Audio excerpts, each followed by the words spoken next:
नमस्कार, मैं हूं दीपक और आप देख रहे हैं डीएस के टॉक्स। आपने देखा होगा रणवीर सिंह का फोटो जो कि कल से बहुत ज़्यादा वायरल हो रहा है, जिसमें रणवीर सिंह ने कुछ भी नहीं पहना है, निर्वस्त्र होकर वो फोटो शूट करवाया है उसने एक मैगजीन के लिए। और रणवीर सिंह ने ये फोटो शूट क्यों करवाया है आपको समझ में आ जाना चाहिए। अगर आप थोड़ा पीछे जाएंगे और आप याद करेंगे कि रणवीर सिंह ने 119 करोड़ की प्रॉपर्टी खरीदी है बांद्रा में, तो प्रॉपर्टी खरीदने के लिए कपड़े, चड्डी, बनियान सब कुछ बेच दिया है रणवीर सिंह ने। हालांकि ये जो बात मैंने कही है ये एक मजाक में कही है, लेकिन ये फैक्ट है कि अगर पैसे मिलेंगे ना तो पैसे के लिए ये सेलिब्रिटीज कुछ भी कर सकते हैं। गुटखा, पान सुपारी तक बेच सकते हैं, जहर बेच सकते हैं। एक तरफ हम देखते हैं अक्षय कुमार जो कि हेल्थ की, फिटनेस की बातें करता है, वो प्रोटीन एक्स बेचता है, कुछ टेबलेट वगैरह बेचता है, और वही अक्षय कुमार सडनली गुटखा, पान सुपारी भी बेचने लगता है। तो मतलब अगर पैसा मिलेगा तो सेलिब्रिटीज कुछ भी कर लेंगे।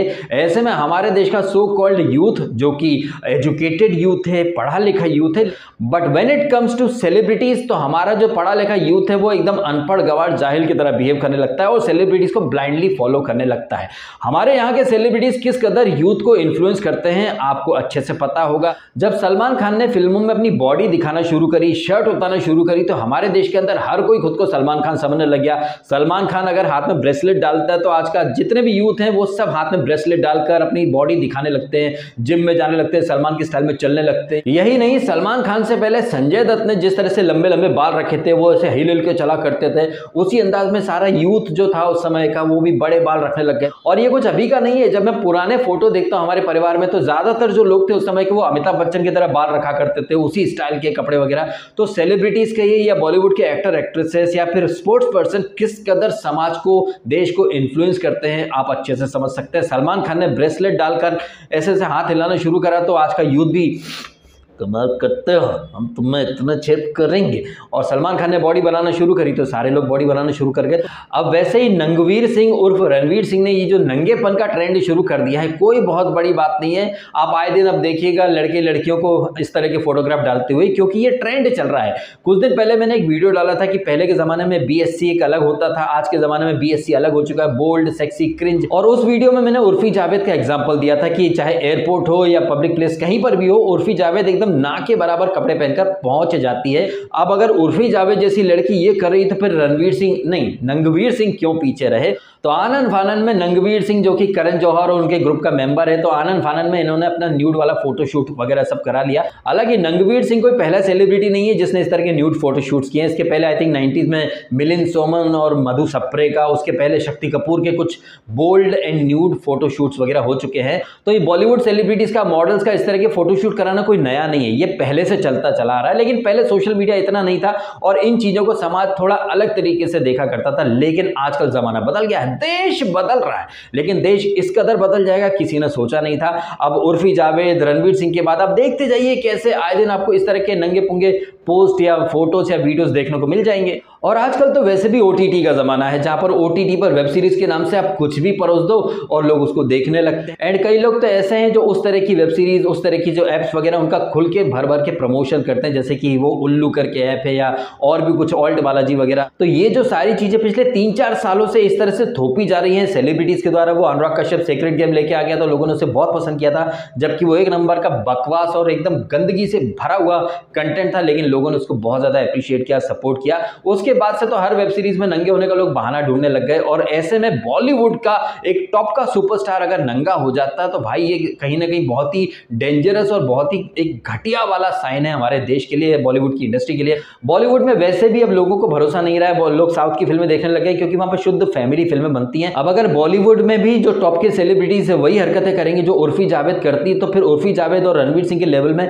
कहीं कोई डिफरेंस रह नहीं जाएगा। सिर्फ नंगवीर सिंह ही क्यों भाई साहब, वो विजय एनाकोंडा साउथ का सुपरस्टार, वो भी करण जौहर की संगति में क्या आया, उसने भी मतलब नंगेपन की सारी हदें पार करना शुरू कर दी। तो ये बहुत ही खतरनाक वाला साइन है, क्योंकि हमारे इंडिया के अंदर जो यूथ होता है ना वो ब्लाइंडली फॉलो करता है सेलिब्रिटीज को। अब वैसे ही आज का जो यूथ है वो रणवीर सिंह या उर्फी जावेद को या सनी लियोनी को अपना रोल मॉडल मानने लग जाए, तो जाहिर तौर पर यह समाज के लिए, देश के लिए कोई अच्छा शगुन तो नहीं है। और मैं तो यही देख रहा हूं, जब प्रकाश जावड़ेकर था सूचना और प्रसारण मंत्रालय, मैंने तब से इसके बारे में बोलना शुरू कर दिया था कि ये चल क्या रहा है। जस्ट बिकॉज की एकता कपूर स्मृति ईरानी की दोस्त है तो उसकी गंदी बात वगैरह को जस्टिफाई कर दिया जाता है, सेंसरशिप वगैरह कुछ है नहीं। तो जो एक गलत ट्रेंड की शुरुआत की गई थी आई थिंक 2016-17 के बाद से ये सब होना शुरू हो गया, वेब सीरीज सीरीज और ये OTT वगैरह। तो अब ये एकदम बद से बदतर हालत में चलता चला जा रहा है और रणवीर सिंह ने साबित कर दिया है कि वो भी उसी औकात या उसी कैटेगरी या उसी थर्ड क्लास मेंटेलिटी का लुक्खा सा एक छपरी है, जिसे पैसे मिल जाएंगे तो वो कुछ भी कर देगा। अभी तो उसने कपड़े उतारे हैं, उसे और ज्यादा पैसा मिलेगा तो वो पॉर्न फिल्में भी करने लग जाएगा और ये दीपिका पादुकोण, विजय एनाकोंडा इनके साथ मिलकर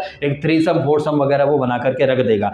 इनके डिफेंड में कई लोग बोलते हैं कि भाई वो फोटो फेक था, वो ये था, वो फेक था। तो ये जितने भी लोग हैं ना जो बॉलीवुड के गर्दनों को आए दिन डिफेंड करते रहते हैं, भाई साहब मैं बॉलीवुड की उन सब गलियों में जा चुका हूं, उनके डार्क सीक्रेट्स, वो लोग क्या क्या करते हैं वो मैं अच्छे से देख चुका हूं। ये इंडस्ट्री बहुत घटिया इंडस्ट्री है बॉलीवुड की, वहां पर इतना मतलब वाहियात हरकतें होती हैं, लड़का लड़की तो छोड़ो, आजकल लोग लड़के लड़के तक को नहीं छोड़ते हैं। उस बॉलीवुड से मुझे तो व्यक्तिगत दुश्मनी है। लोग कहते हैं मुझसे कि भाई तुम हर फिल्म की धज्जी उड़ा देते हो, भाई साहब ये व्यक्तिगत मैटर है। जो ट्रीटमेंट उन लोगों ने मुझे दिया मैं वही ट्रीटमेंट ब्याज के साथ उनको लौटा रहा हूं। और अब ये नंगवीर सिंह या विजय एनाकोंडा ने जो कपड़े उतार कर जो ट्रेंड शुरू करा है, अब इन लोगों ने कपड़े वगैरह उतारने का ट्रेंड शुरू करा तो मैं इन लोगों की उतार के रख दूंगा। आने वाले दिनों में इनकी और तबीयत से मैं बैंड बजाऊंगा। इसी बॉलीवुड से मुझे एक बात याद आई, अभी रणवीर की हम बात कर रहे हैं, रणबीर की भी बात कर लेते हैं जिसकी ब्रह्मास्त्र आने वाली है। उसके पहले कल शमशेरा रिलीज हुई है जिसका ट्रेलर मैंने रिव्यू किया था। मैंने ट्रेलर में ही इस पिक्चर की उतार के रख दी थी, अच्छे से धज्जियां उड़ाई थी कि ये पिक्चर क्या होने वाली है। जब मैंने इस फिल्म का ट्रेलर रिव्यू किया था मैंने तभी कह दिया था कि इस पिक्चर से कोई एक्सपेक्टेशन मत रखिए, ये पिक्चर 3-4 पिक्चरों का एक मिश्रण है और जो कि बहुत बड़ी वाली डिजास्टर साबित होने वाली है। उस समय तो उस ट्रेलर को काफी लोगों ने अप्रिशिएट करा। वो तरन आदर्श जो कि 3-3, 4-4 स्टार पकड़ा देता रद्दी पिक्चरों को भी, उसने भी शमशेरा के ट्रेलर को सेंसेशनल पता नहीं क्या क्या बोला, जबकि मैंने कह दिया था समय से पहले ही कि वो पिक्चर ठग्स ऑफ हिंदुस्तान और मैड मैक्स फ्यूरी रोड और बाहुबली इन सब का सम्मिश्रण है। और कल हूबहू वही बात तरन आदर्श ने भी कह दी। तो जो बात मैं पहले कहता हूं वही बात कुछ ब्लू टिक धारी, कुछ बॉलीवुड के बड़े बड़े ट्रेड एक्सपर्ट्स वही चीजें बाद में कह देते हैं। तो जो मेरा ऑब्जर्वेशन बॉलीवुड के बारे में आज से नहीं पहले से है, क्योंकि मैं कई बार ऑडिशन देने जाता था, कई बार नरेशन सुनने जाता था, कई बार इन लोगों से मीटिंग करने जाता था और जिस तरह की गंदगी वहां पर मैंने देखी है ना, मेरे को अच्छा खासा एक्सपीरियंस हो चुका है कि ये लोग कैसे हैं। अब ये जो नंगवीर सिंह की नंगी जो हरकत हुई है इसके बारे में आपका क्या कहना है? क्या आपको नहीं लग रहा कि जब बॉलीवुड का बड़ा सेलिब्रिटी रणवीर सिंह जैसा, क्या असर पड़ेगा उन फॉलोअर्स के ऊपर? वो भी रणवीर सिंह की तरह एकदम नंगे पुंगे फोटो डालेंगे, वो भी फिर ऐसी हरकतें करेंगे। तो ये एक कहीं ना कहीं बहुत ही घटिया और बहुत ही डेंजरस साइन है हमारे देश के लिए। अगर सरकार ने इस तरह की न्यूडिटी के ऊपर कोई एक्शन नहीं लिया, सरकार क्या ही एक्शन लेगी भाई साहब। हमारे देश के अंदर वो सनी लियोनी जैसी तवायफ को, वैश्या को, कोठेवाली को एक सेलिब्रिटी का दर्जा दे दिया जाता है, फिर उसके डिफेंड में लोग आके कहते हैं भाई उसने बच्चियों को गोद लिया तो क्या करूं, पूजा करूं उसकी? अगर वो इतनी सती सावित्री है तो उसकी जो sunnyleone.com जो वेबसाइट है वो बंद क्यों नहीं कर दी उसने? 100 चूहे खा के एक बच्ची को गोद लेके सनी लियोनी हज को चली है। सनी लियोनी को आप जस्टिफाई कर देते हो, पॉर्न फिल्मों को आप जस्टिफाई कर देते हो, और कहीं रेप रट्टा होता तो कैंडल मार्च लेके निकल पड़ते हो। सारी चीजें इंटरकनेक्टेड है, जरा इन चीजों पर ध्यान दीजिए आप। इसलिए बॉलीवुड या बॉलीवुड के लोगों को बिल्कुल फॉलो मत करें भाई साहब, उनका बहिष्कार करें तो ज्यादा बेहतर होगा। ये मेरा व्यक्तिगत मत है, मैं अपनी मर्जी थोप नहीं रहा हूं किसी के ऊपर भी। आप सब स्वतंत्र हैं अपने हिसाब से चीजों को देखने, सोचने, समझने के लिए। चलिए वीडियो खत्म कर देता हूं, बातें बहुत हो गई। आपने समय निकाला, वीडियो देखा, आपका बहुत बहुत धन्यवाद। Thank you so much.